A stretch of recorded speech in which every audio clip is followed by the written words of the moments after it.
Welcome to the Soul of Medicine. So welcome back to the Soul of Medicine podcast. Today we're talking about the power of photography to transform how women see themselves and reclaim their own beauty. My guest today is Stephanie Matthew, the talented photographer and founder of Femme Collective Boudoir. She specializes in empowering women through the art of boudoir and lifestyle photography, helping them tap into their inner strength, celebrate their bodies, and leave feeling like confident, sexy, powerful women they are. Her work is about more than just taking photos. It's about creating a space for sensual self-expression and deeper self-love. When she's not behind the lens, Stephanie is a wife, mom of 4, and passionate about beauty, baking, and building her business. We'll dive into how she found this meaningful niche, stories of the empowering shifts her sessions create, and how her photography actively challenges traditional beauty standards. If you're ready for some serious inspiration about self-love, body positivity, and the badassery of every woman, let's get started. Welcome, Steph. Thank you for having me. I'm so excited. I'm so excited too. So we reconnected just recently. I did a shoot with you for some lifestyle photos and, they were beautiful. So yeah, I can't wait to post some of that. But one thing why I chose you, I worked with a lot of photographers, and why I loved working with you and want to continue working with you is just, like this intro. I think you're just very celebratory of women and their bodies. And that's just such a thing, isn't it? That how there's a lot of shame around our bodies. And I love the way that you use your photography to highlight that. And I think you're fantastic just as far as how you really capture a woman's shape. I don't know if that even makes any sense. So could you tell us what drew you to boudoir photography and how you found Femme Collective? Yeah. So it's kind of like a lot of the things that I do in my life, because I wear a lot of different hats, and I've kind of just fallen into most of them. I was a very, very artsy kid. So I almost went to art school, almost went to SCAD. So a lot of the things that I do are all around art.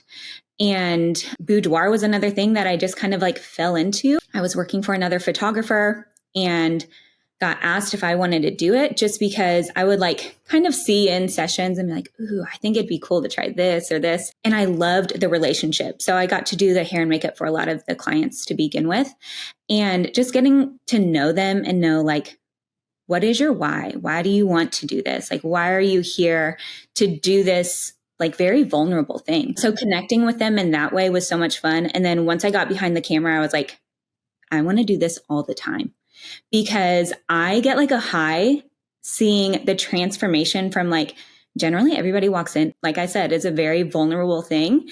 Everyone walks in and they're so nervous, every single person. And I try to like make that very known. Like I've never had a girl walk in and be like, I'm ready to kill this. Like no nerves, nothing. Everyone is nervous. And like seeing the difference from when they walk in to when they leave and they're like, I killed that. Like just reclaiming a little bit more value in themselves, seeing themselves in a different light. That's like what made me want to go full in on boudoir. And Femme started because I had to take like a little break. Then I had a baby and I was just like itching to get back to this. And I knew that I wanted to do it my way. So when I worked for someone else, obviously that's their business. I'm going to do it the way they want to do it. But I knew that I wanted to do it a little bit differently. And I wanted to have a different voice and a different narrative for it. So yeah, it's like my passion project, and it's really, really fun to see it all kind of come together now. Well, I think something that you said that was really important is you being able to hold the space for vulnerability. And I think that is a lot with relatability. So if one is comfortable being vulnerable, then it can relate to somebody else's vulnerability. I think being a mom and having body changes, bouncing back and forth with that, and, having our bodies expand and contract and go all sorts of ways and still celebrate those transitions I think is really awesome. I think it's hard when, you have this one image of what that's supposed to be. And it sounds like you have this good relationship with your own body, and that comes across for the, your clients too. I think like she knows what, this feels like, and she still sees the beauty in that. And I think there's this safety quality, I think, that you're able to create, right? Especially in that vulnerable position. It's like important. You have to meet people where they are. And you like, my approach to boudoir is I want to meet you where you're at, and I want to make you feel comfortable there. I'm not trying to make you come into a session and be like, okay, I need you at a level 10. And like, I know what that feels like. I've been in that position. And while I preach like self-love and everything, like it's a struggle for me every day. It's something that I have to like learn and really work on too. So it's not like I'm in a different boat than you. I'm just trying to help you see the other side of it. And being able to like relate to women in that way, I think is a big part of my job, because yeah, I'm taking pictures, but it's so much more than pictures. Like, I feel like the pictures are like the icing on top, like it's more about what happens internally from a boudoir session. And that's what I want people to walk away with. And I felt that on the other side of your camera and looking at the photos too. So we were doing sort of menopause pictures. So you work with women of all ages, right? And so, yeah. So I was like, Steph, I want to do something for, around perimenopause, because I'm launching a course around that. And wasn't like we were trying to make me look younger or anything. It was kind of the most raw thing. You remember the first part of the shoot was like there's no makeup, and then it was a little bit glam toward the end. But I just thought it was awesome, and there wasn't just a lot of fluff. It was just sort of your camera and just us. And they turned out really great. So there's some magic in there, I feel, that you do, that you are able to capture, on film. So it's really super special. Okay, so, and you just did a motherhood shoot, right? I did, yeah. It was so beautiful, and I love that. It's so fun because it's like, I feel like a lot of people, when they think about boudoir, they think about what they see on social media a lot from certain photographers. They only want to show like one thing, right? But why can't we celebrate every stage? Like, I am photographing women before they get married. I'm photographing women after they get a divorce and they're like, okay, I'm back, I'm celebrating women that are pregnant after they have babies. I've done a shoot with a mom. She had twins, and we did a shoot 2 months after. And she was like, I just did something insane. Like, my body did something crazy. Like, I want to celebrate that. I just did a shoot with a woman who turned 60 last year, and she's doing this for her 35th wedding anniversary. She's never done anything remotely close to this in her life.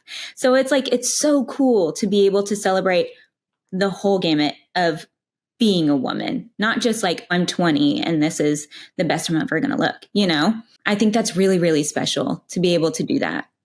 I do too. So what would you say to those women of like, oh, I could never, or that's, I could never do that, or, and you wouldn't even have to necessarily be in your lingerie to shoot anything, right? Yeah. No. And I kind of have a different approach to that too. I feel like a lot of times it's like, oh, I have to wear all these straps and I have to wear lace and whatever. Wear what makes you feel good. Like, I've shot women in sweatshirts and in sweatpants. And honestly, I do a series called Between the Sheets. At the end of every session, it's an option, but I always encourage women to do it because it's just you and literally like a big sheet. And people are so apprehensive about that a lot of times, and they end up being their favorite images because you're not trying.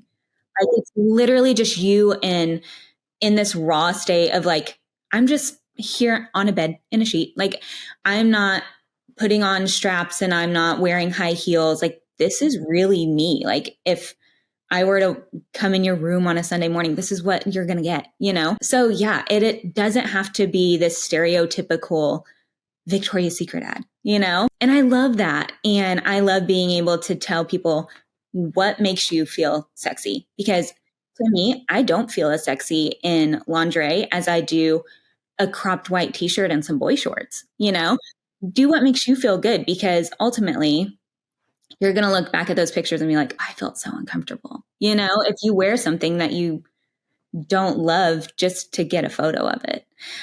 So I really encourage people to just do it for themselves and what they want. I love that. So what happens when a woman comes in, and what strategies do you promote the body positivity while they're in session, because it's like, oh yeah. So I do like a questionnaire before you even get in there. I try to do a lot of like prep work before you get there, because I want to know as much about you as possible before you even arrive. So I know who I'm speaking to. If we have any sensitive subjects, I want to know that. So I have you kind of fill out a form that says, okay, these are the parts of my body that I freaking love. Like, these are the parts I really want to highlight. And we don't talk about like, are there anything you want to hide? Because we're not hiding things. But I will highlight things that you really, really want to. And I love to talk people through poses and everything throughout your session, because like I said, it's a lot.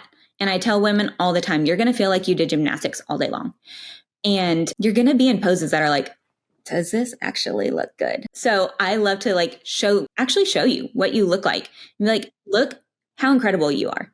Because I know that like angst of being like, what do I actually look like on the other side of that camera? Do I look dumb? Like, I feel so weird, out of my element. So I do same day reveals for everyone. You can look at your images the same day, so you don't have to be waiting, wondering what you being in that vulnerable state looks like. You get like Polaroids to take home that day. But especially when someone's really nervous, I love to take my time. Like, yes, you say, and you have like this allotted time to shoot. But if we need to go slow, we're going to go slow. And we're going to take our time. I'm not going to rush this experience for you. I want you to live in that moment, and I want to talk you through it so that you, like I said, walk out feeling better than you came in. So the people that come to you, the women that come to you, or, I mean, there must be something that they're seeing or wanting to bring out, and you validate that, but it's scary. You kind of see the special part of them and highlight it that's now stamped in a photo. And I think a lot of women really want to be seen in that. That's the biggest thing ever. I love how you said that, like, they want to be seen. Especially, like, I tell people all the time, people think boudoir is for the young 20-year-olds. The vast majority of my clients are moms. They are women in their late 20s to 40s and up. And a lot of times, you don't even have to be a mom. Just in life, we are putting ourselves last. Consistently, every single day, you are last. And a lot of times, it's so easy to feel like you're just overlooked. And to have a day where it's just about you, you get to sit and relax and sip your cocktail or sip your coffee, and someone talk to you about you and what you want to talk about, and get all dolled up and have someone telling you, no, you look incredible and you do hard things every day. Like, this is for you. And just to have that moment of, okay, I am more than just my job. I am more than just being a mom. I am more than just being a wife. I am more than all of those things. And it's like you get to reclaim a little bit of that back. And then you get to look at those images anytime you want to. I always tell people, I'm like, get your album, get your photos, hang that on your freaking wall. When you have a bad day, go look at it. And it's like, it's kind of those memories. So we have like the scent memory and we have the visionary memory. When you see that, it's like, I do remember how I felt that day. And I do remember that, like, I am worth celebrating. So in what ways do you see your work challenging traditional beauty standards? So we just talked about that, and helping women redefine what's beautiful and sexy within themselves. I would love to see women in their 50s, I'm in my 50s, 60s, like celebrated for their just the natural aging.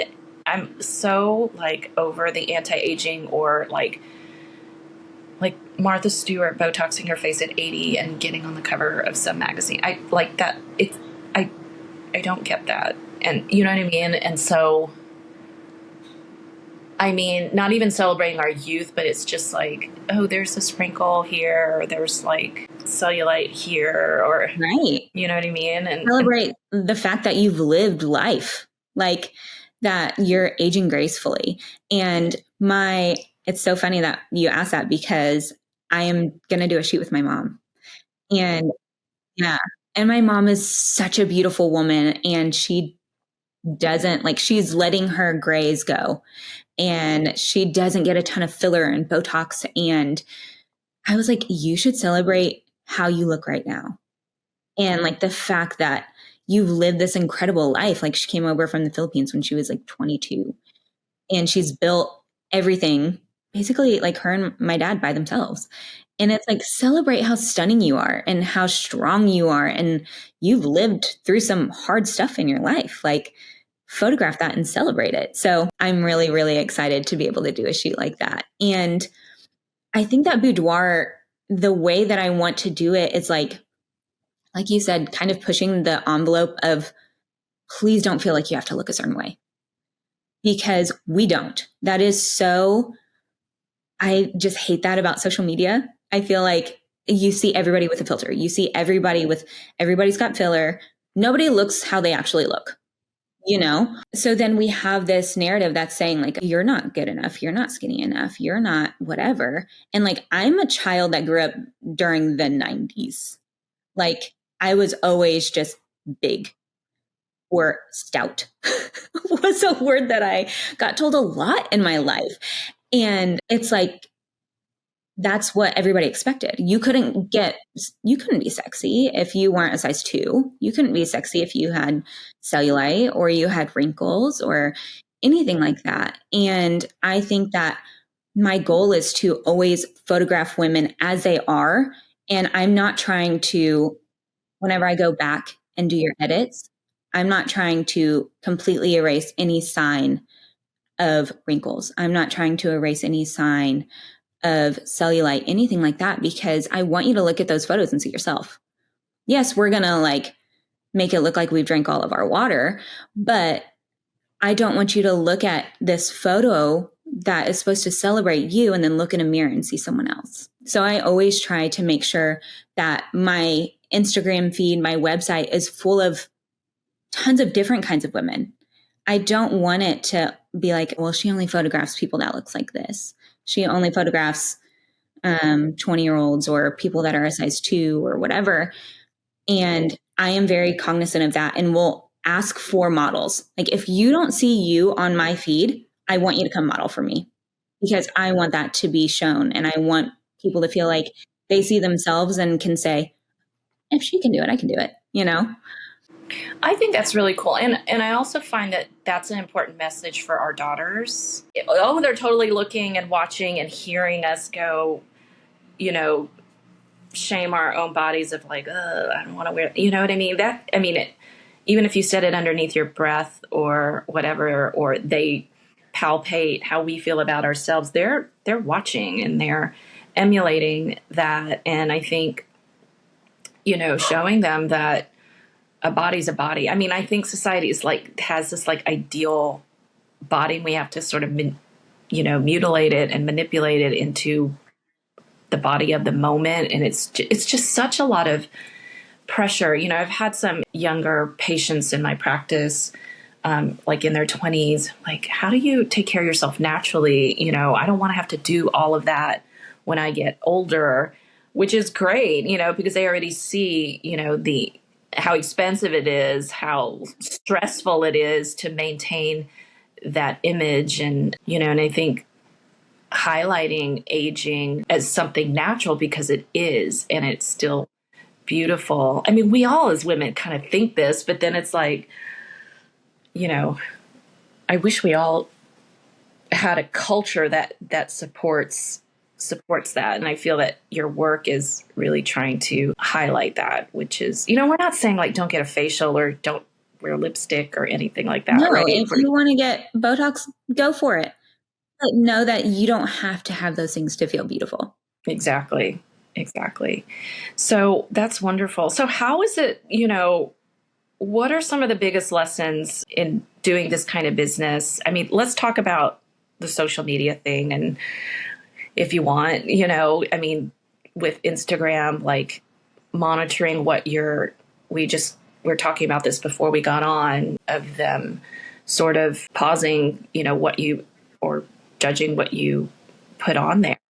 Yeah. So Instagram, it's essentially called a shadow ban. Anything that has like boudoir in it or like a tag or anything like that is getting flagged. So my work is not getting shown to anyone that doesn't already follow me, which means I'm not growing.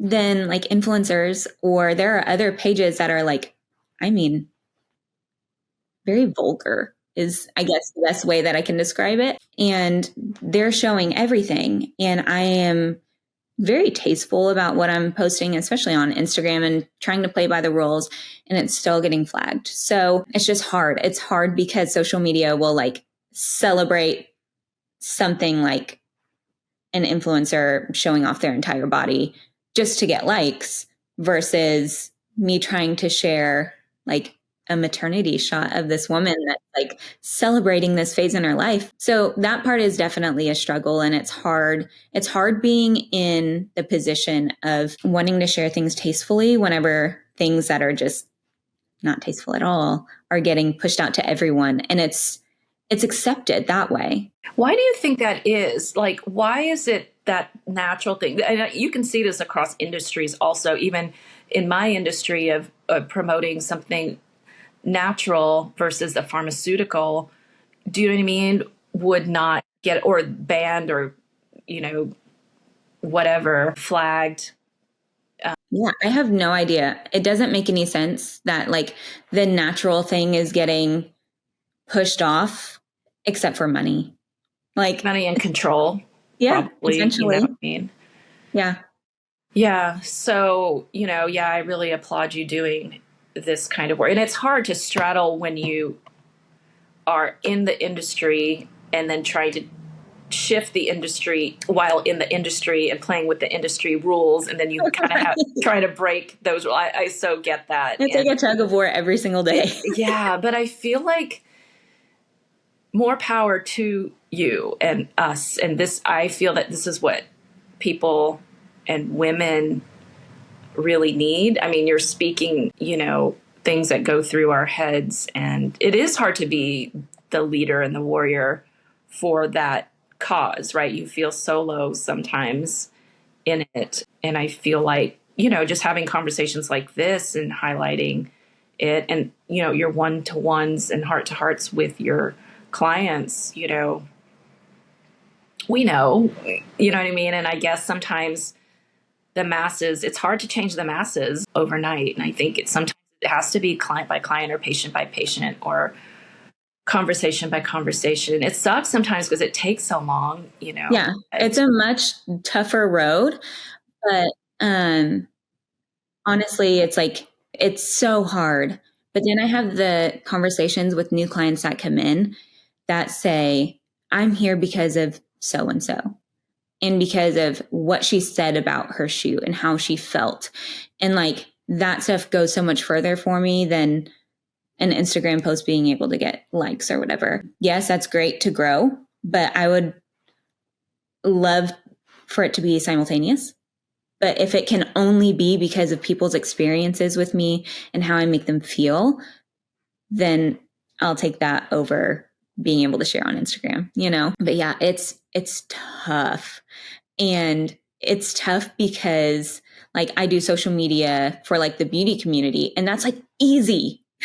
And you can say whatever you want and do whatever you want, and nobody gets flagged ever. But when you're trying to actually do a positive change and try to help women, then it's like, you need to sit down. So it's just, like I said, like a tug of war every day. But it's like, it's so, so rewarding whenever I get to actually have clients and speak to them. So yeah. It's interesting that you know that industry, and now you know the workings of that. I think you have to be able to do the change that you're going to do. Has it pushed you as a person, as a mom, as a human, your own kind of soul growth, or your own? Oh, absolutely. Doing this job, because I have to be able to come to terms with myself before I can help anybody else.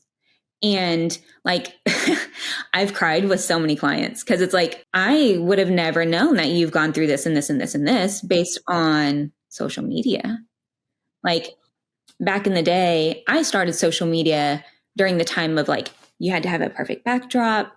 You had to be perfect. You could never show anything of like your real life. Like, if I would have had stories like I had yesterday where Jack is like talking in the background or crying or playing or whatever, not acceptable. Like, you had to just be this perfect person all the time.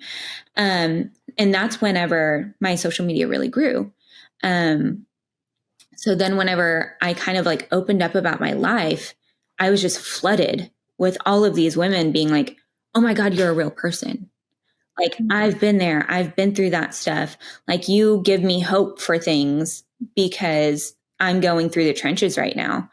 And it's cool to be able to take that shift of like, people actually want to know that you're a real person. People want to know that you have gone through hard things in your life, and that, like, yes, you struggle with loving yourself, and you've struggled with like body image, and especially on social media. Oh my God, that's terrible. But finding a way to love yourself through that. And I feel like my job, I have to, like I said, kind of take a good look in the mirror every time before I go in a shoot and say, okay, I'm about to be vulnerable because I'm asking this person to be vulnerable. Like, if it has to be a two-way street, I can't be this stoic, like, oh, I'm just your photographer. Like, I want you to open up to me. So I have to be able to do the same to you first and foremost. So I think it really has like made me a better person and a more like empathetic person, a more open person. Because like I said, for a long time, like, I never shared about any struggles that I went through. And now, I mean, every client that walks through the door, we're going to chat about it because it's good for us to talk about those things. So yeah, I think, like I said, it's made me have to grow. And I love that. Yeah, I was about to say, like, you've been through a lot in your life, and do you find those as gifts now?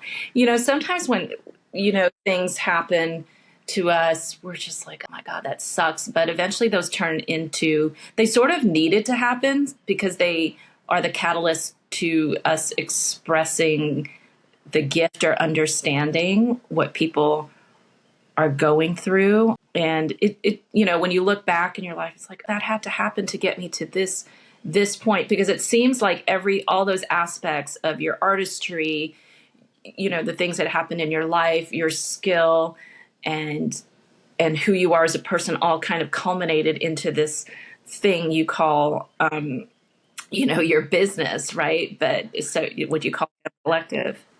Yeah, because I mean, if you would ask someone that like I grew up with, if they would think I would do boudoir photography as a career, they would laugh in your face more than likely.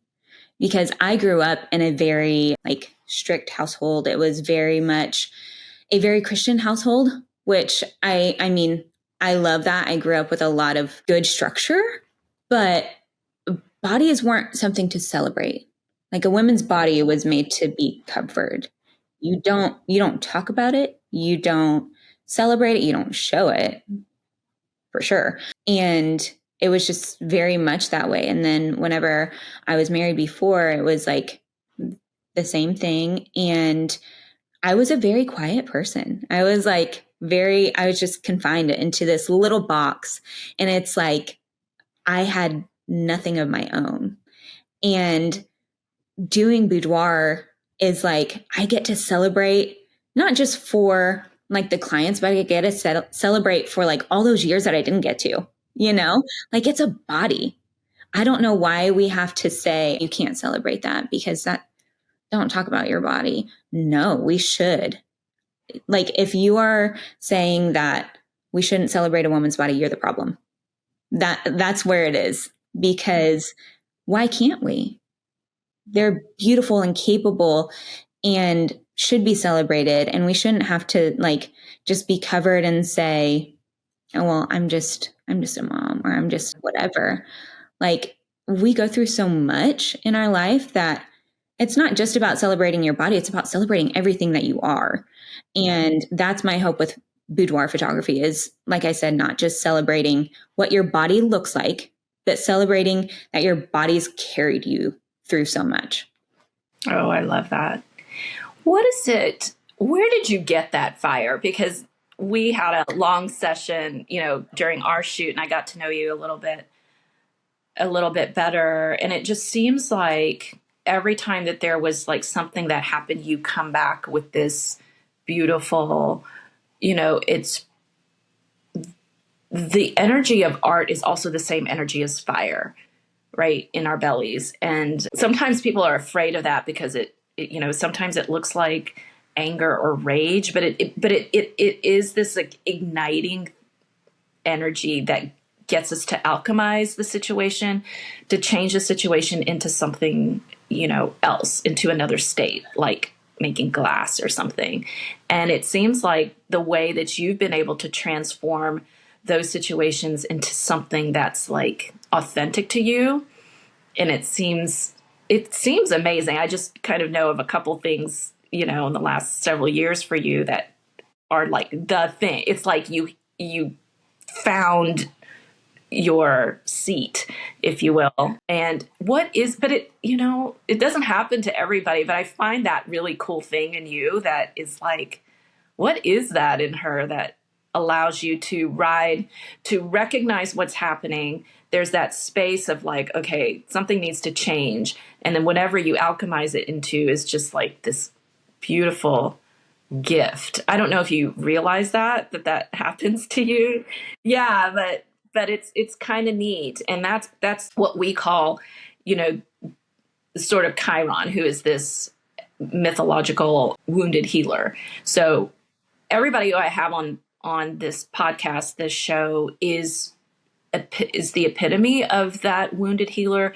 They have the wound, they recognize what it is, they heal it, and then they offer the gift to the world, is how I kind of see you. And it's not just in medicine or, in healing arts, but I just feel art is healing, and photography is healing. You're the quintessential artist, but I feel like you're also this healer because of the alchemy that you're helping people come to, their authenticity, or, helping them expose their vulnerability, which is also healing for them. That's what I saw in you. It's what happened to me of like, oh, I'm freaking 52 years old, and, I don't need to be 25 to have my photos taken, you know what I mean? And I've done boudoir shoots before, and and I felt like this time around, it was like celebrating sort of also that journey of how far I've come, and it's also from dark to light, so, and that's kind of what our images portrayed. But yeah, they're looking at those photos was like, okay, I've arrived to that place that I never thought I would get to. And that's amazing, and there was no supplement, medication, or surgery or procedure that you had to do. But I just wanted to point that out, of like that layer of you being a healer in your work. So that's incredible. That makes me feel so good. Yeah. So everybody sort of has their thing. And I think that's essentially maybe what you're doing, is really healing those wounds in the feminine. Regardless of like how you were raised or whatever, we have these outside voices every single day telling us. I mean, you open up your phone, you open up your laptop, you need this supplement, you should get lip filler. You would look so much better if you did this, and this. Just all of these voices coming at you saying like, you're not good enough, or you'll never be able to do what this mom on TikTok is doing. Like, she's doing a 5-course meal for her kid's lunchbox. Like, you'll never be able to do that stuff. It's just all these little things but they culminate into this gigantic mountain that we just carry around all the time. That is like just weighing us down. Like, and hopefully it seems silly, but like, hopefully this little like 4-hour stint that we get to sit with together and create art around you gives you this little sense of like, no, I'm beautiful and I'm great. And like I said, I just have this little role to play, but hopefully that little voice can also culminate into more, and you building that narrative up for yourself of speaking kinder to yourself and looking at yourself and saying, no, I am great the way I am. I feel proud of this and this. Because if we can start speaking to ourselves in those little voices, those little bits every day, a little bit more positively, then hopefully we can start to like even out the scale and make it start to tip the other way. Exactly. And so as you were talking, what I was thinking of is like, I think what people are really, or whoever is trying to suppress that feminine power, is that it's once a woman gets in her power. Oh yeah, you better watch out. You better watch out. Because, and not in like a bad way, but it's like, that's, and the Dalai Lama had said that the Western woman is going to save the world, because that's our potential. We can give life. We carry life. We have babies, right? We bleed every month without dying. Our bodies are super like powerful and mysterious in that way, that we go through all that we go through and we're still alive and thriving. And imagine, because this is exactly, I feel, what the world needs, but it's been so suppressed over the years and lifetimes. And it's time now that I feel like we have to honor our gifts, because it's actually what is needed in the world, right? And it's time. And so the pushback, whether it's from social media or other people, or,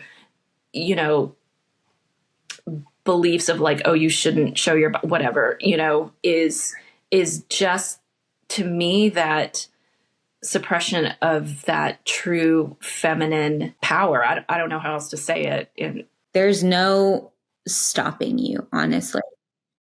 Because like I said, like if you would put 10 years ago Steph next to Steph today, two completely different people. Because I found who I was and I found my voice and I learned how to use it.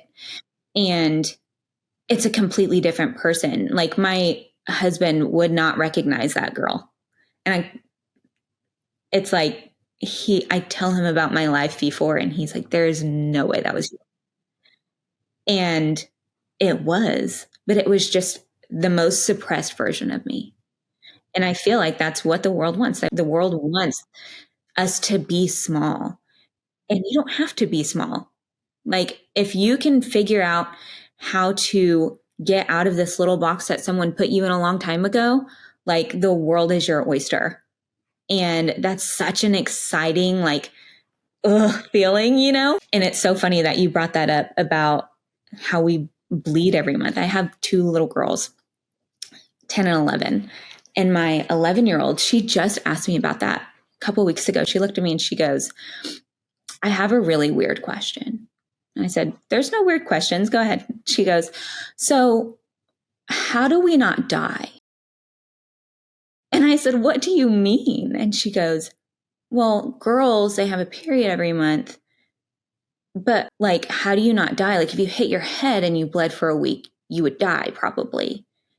And I said, well, yeah, that's because we're women. And she goes, and we're strong.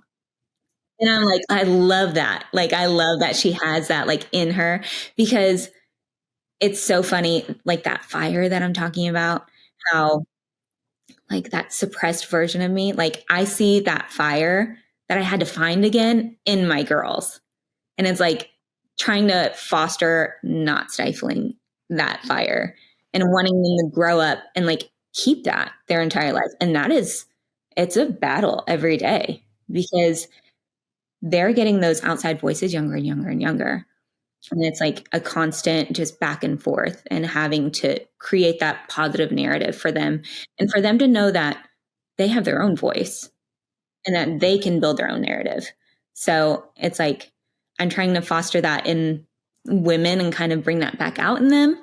And also like seeing that in my girls and wanting to just keep that alive. Exactly. That's so beautiful.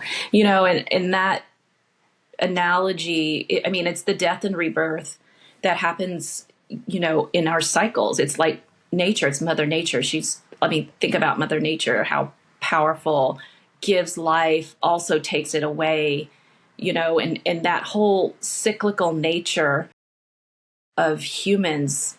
This goes with like aging. I mean, that is cyclical, right? And so the way that I teach, you know, my patients is like that symbol that happens every month is a barometer of how balanced you are. Plus, it's when we cycle like that and are okay with, you know, death, rebirth, renewal, you know, things will come and things will go, you know, that's just what happens. And there's a truth and like that's the safety. It's like, that's the promise, right? And you're still going to be okay through those cycles. So how powerful, like, yeah, you could potentially, part of you is dying, your cells die every, 90 days and it comes back something new. So when I think people can understand that things come and go and you're definitely going to be fine and you grow and you change. And if bad things happen, you can still come out of it and be better, which is what you're demonstrative in your own life. I mean, your girls are actually watching how you go through the death and rebirth cycle every day. You know, that's what I feel that we can pass on to them. You know, if we do us, that's just enough. We don't have to really tell them anything. They're, as they're watching us live authentically in that way. So I love that she's asking that question. That's amazing. See, they're so bright. And I love how you held space for her, instead of like, what are you talking right. about? That's and like awesome. that goes back to their listening and they're watching everything. And like I grew up with tons of like body issues. Just because, like I said, I grew up in a household where my mom is this small. She's a tiny little Filipino woman. My sister is also very, very small. And like, I was never a big person, but I was the biggest in my home. And I had a lot of like voices that were saying like, you're too big. Oh, you're like the fat sister, you're blah, blah, blah. And that stuff I still carry every single day.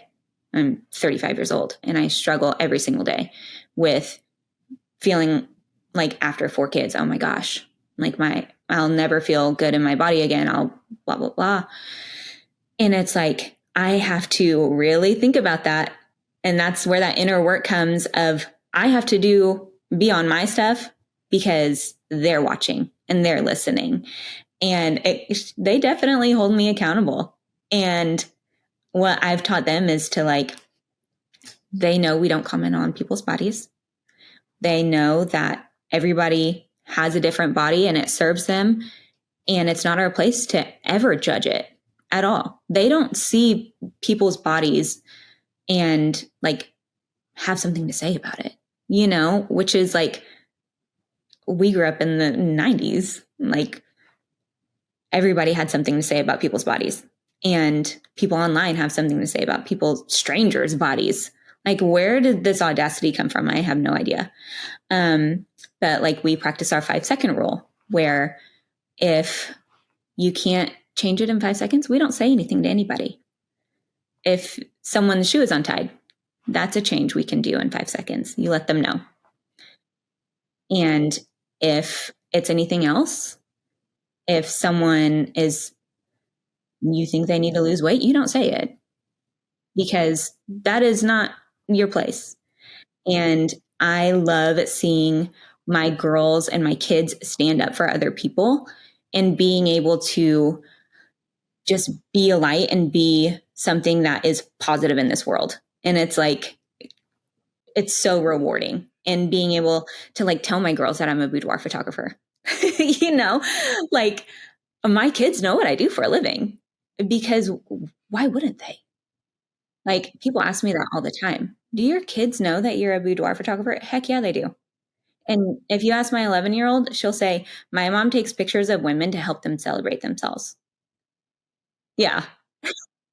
And she'll do it with the most sass. And I mean, she'll tell you all the things. She'll say, yeah, some people will wear like just outfits that make them feel good. And she is like my biggest cheerleader, and she knows that like what I do is important. And I like, it's so funny to me that people think I wouldn't tell my kids what I do. Of course I do. I want them to know that that is my job, is to celebrate women. And it's all of our job to celebrate women more than we do. So, Steph, what advice would you give other photographers interested in this boudoir niche? My advice would be to really get down to your why. Because if you're just wanting it to do, add another notch on your belt of like, oh, I do weddings, I do boudoir, I do blah, blah, blah, don't do it. Because it has to go deeper than just taking pictures. It has to. If you want it to be something meaningful, it's not something to be taken lightly. I mean, I do headshots, I do family photography. That's great. And it's a quick interaction. This is not. This is someone being the most vulnerable that they can with you. So you have to be able to hold that space for them. And if you can't do that, then I don't think you should do boudoir. So I think step one is take a really deep look at why you want to do it, and then figure out how you want to go about it. Because like I said, people have their own ways of going about boudoir photography. And I think it is something that needs to be a slow burn. Don't just jump into it because it is so personal. But if you are here to celebrate women and take your time with those clients and really foster relationships and foster growth in people, then absolutely do it, because the world needs more photographers like that, more boudoir photographers like that specifically. I love that. I love that. So how can people listening come see you, have a boudoir session with you? How can we find you? So you can find me on my website. It's femmecollectiveboudoir.com or femmecollective.studio on Instagram. Shoot me a DM. I have like a whole form on my website, and just reach out. Like it starts with a conversation. Anytime someone reaches out to me interested in boudoir, we're having lots of conversations before I'm like, okay, give me your money. Because I want to get to know you, and I want to know, like I said, your why. That is the biggest like push for me, is getting to know you and figuring out what's going to be best for you. And I love chatting with you, even if you aren't wanting to book a session and you just want to chat about body positivity. If you want to chat about hard things, anything, just reach out, because I love having those conversations, and I will be your dump. Dump it on me, girl. Like I'm here for that, because I am the worst. I will 100% own up to it. I am like a holder. I will hold all the things. I will hold all my emotions. And I know that it's not good. And I've been working on it. So if you need to dump, go ahead. We can chat about all the things. If you're going through a hard time with, I just had a baby and I just don't feel like myself anymore. Girl, believe me, I just had a baby 7 months ago almost. I know what you're feeling. So yeah, don't ever hesitate to reach out and just start a conversation. Well, I think you do hold it so well, but I think the way you alchemize it is you produce your art, and then that's kind of how it seems like how you get it out and help other people. That's amazing. Thank you so much for, being a light for women, carrying your torch and doing it in a way that's authentic to you. I love how you express that. And yes, we need more people like you. So if you guys you people out there are inspired to connect with Steph, please do. She's amazing. So Steph, thank you so much for being on and inspiring us and other women, and hopefully, continue to be this awesome force for healing in this world. So thank you. Thank you so much for having me. Oh, it was welcome. An honor. It was so much fun. Thank you. Love chatting with you. Thank you.